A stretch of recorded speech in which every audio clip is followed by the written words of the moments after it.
วิธีการពារទៅនឹងបញ្ហាធ្លាក់សតែតង់ទៅលើបញ្ហាធ្លាក់សគឺក៏កើតច្រើនខ្លាំងមែនទែនសម្រាប់បងប្អូនស្ត្រីអាចនឹងចន្លោះចូល70ទៅ80%ហើយជារៀងរាល់ថ្ងៃគឺខ្ញុំជួបតែម្ដងសម្រាប់បងប្អូនស្ត្រីហើយវិធីការពារទៅនឹងបញ្ហាធ្លាក់សទី1គឺការហូបទឹកឲ្យបានគ្រប់គ្រាន់តែតង់ទៅនឹងការហូបទឹកឲ្យបានគ្រប់គ្រាន់មិនត្រឹមតែជួយបងប្អូនស្ត្រីទៅលើបញ្ហាធ្លាក់សទេមួយវិញទៀតក៏អាចជួយទៅលើបញ្ហាសម្រាប់របស់ស្ត្រីដែលហូបទឹកបានគ្រប់គ្រាន់ជួយទាំងសម្រស់និងសុខភាពល្អទី2តកតងទៅនឹងរបបអាហារបងស្ត្រីដឹងស្រាប់ហើយតកតងទៅនឹងរបបអាហារប្រភេទរបស់ផ្អាប់ប្រភេទគ្រឿងកំប៉ុងតកអីនេះហូបច្រើនគឺអត់ល្អសម្រាប់សុខភាពទេជាពិសេសតកតងទៅនឹងរបបផ្អាប់ហូបហើយបងប្អូនស្ត្រីដែលគាត់មានបញ្ហាធ្លាក់សគឺគាត់ដឹងតែម្ដងចេញជារោគសញ្ញាមានការប្រមាត់ធ្លាក់សមានក្លិនចេញមកតែម្ដងទី3តកតងទៅនឹង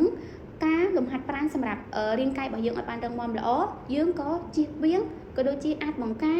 រពារទៅលើបញ្ហាធ្លាក់សបន្ថែមទៀតអញ្ចឹងសម្រាប់3កត្តានេះក៏ជាចំណែកមួយដែលជួយឲ្យបងប្អូនការពារទៅលើបញ្ហាធ្លាក់សបានដែរប៉ុន្តែបើសិនជាបងប្អូនដែលគាត់កំពុងតែមានទៅលើបញ្ហាធ្លាក់សស្វែងរកដំណោះស្រាយហើយអត់បានផលអត់បានជាបងប្អូនអាចឆាតមកតាម Telegram នាងខ្ញុំផ្ទាល់ក៏បានឬក៏ comment នៅក្នុងនេះដើម្បីទទួលបានការប្រឹក្សាយោបល់ដែលអត់គិតថ្លៃ